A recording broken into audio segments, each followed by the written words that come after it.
ആ ഹലോ. ഞാനേ പെയിൻറ്റിങ് ചെയ്യാമെന്ന് വിചാരിച്ചിരുന്നപ്പോഴായിരുന്നു എൻ്റെ കയ്യിൽ പാലറ്റ് ഇല്ലയെന്ന് അറിയുന്നത്. അപ്പോൾ ഞാൻ ഈ ഫെവിക്രിലിൻ്റെ മോൾഡിട്ട് എടുത്തിട്ട് ഒരു പാലറ്റ് അങ്ങ് ഉണ്ടാക്കാമെന്ന് വിചാരിച്ചു. ഇതൊരു എയർ ഡ്രൈ ക്ലേ ആണേ. ഇതിൽ ഒരു വൈറ്റ് കളറും ഒരു ബ്രൗൺ കളറും ക്ലേ ഉണ്ടാവും. രണ്ടും കൂടി നമ്മൾ നന്നായിട്ട് മിക്സ് ചെയ്തതിന് ശേഷം ചെറിയൊരു പെയിൽ വൈറ്റ് കളറിലേക്ക് ഇത് മാറും.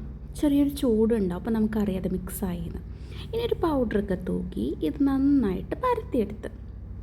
ആ പരത്തിയെടുത്തപ്പോഴാണ് ഞാൻ എന്ത് ഷേപ്പ് ഉണ്ടാക്കണമെന്ന് ആലോചിച്ചത്. അപ്പോഴോർത്ത് ഇപ്പോൾ അവക്കാഡോ ഒക്കെ ഭയങ്കര ട്രെൻഡിങ് അല്ലേ ഇങ്ങനെ ക്രാഫ്റ്റ് ഐറ്റംസിൽ. അപ്പോൾ ഞാനും ഒരു അവക്കാഡോ അങ്ങ് ഉണ്ടാക്കാമെന്ന് വിചാരിച്ചു.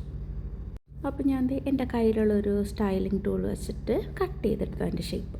പിന്നെ അതിൻ്റെ ബോർഡർ ഒന്ന് സെറ്റ് ചെയ്യാൻ വേണ്ടിയിട്ട് ഇത് തന്നെ ഇങ്ങനെ നല്ല നൂല് പോലെ പരത്തി എടുത്തിട്ട് അതിൻ്റെ ബോർഡർ ഞാൻ കൊടുത്തു കേട്ടോ. നിങ്ങൾക്ക് വേണമെങ്കിൽ ബോർഡർ കുറച്ച് ഗ്ലൂ വച്ചിട്ട് ഫിക്സ് ചെയ്യാം. ഞാൻ ഇത് കഴിഞ്ഞതിന് ശേഷം ഗ്ലൂ വച്ചിട്ട് ഫിക്സ് ചെയ്ത് കൊടുക്കണം കേട്ടോ നല്ലോണം. ദേ 1 മണിക്കൂറൊക്കെ കഴിഞ്ഞപ്പോഴേക്കും സാധനം നല്ല സ്ട്രോങ് ആയി വന്നിട്ടുണ്ട്.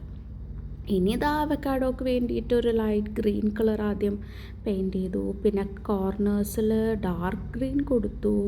പിന്നെ അതിൻ്റെ പിറ്റിന് ബ്രൗൺ കൊടുത്തു. പിന്നെ അത് കൂടാണ്ട് അതിൻ്റെ സെൻറ്റർ പാർട്ടിന് കുറച്ചും കൂടി ഒരു യെല്ലോയിഷ് ബ്രൗൺ കളറും കൊടുത്തു കേട്ടോ.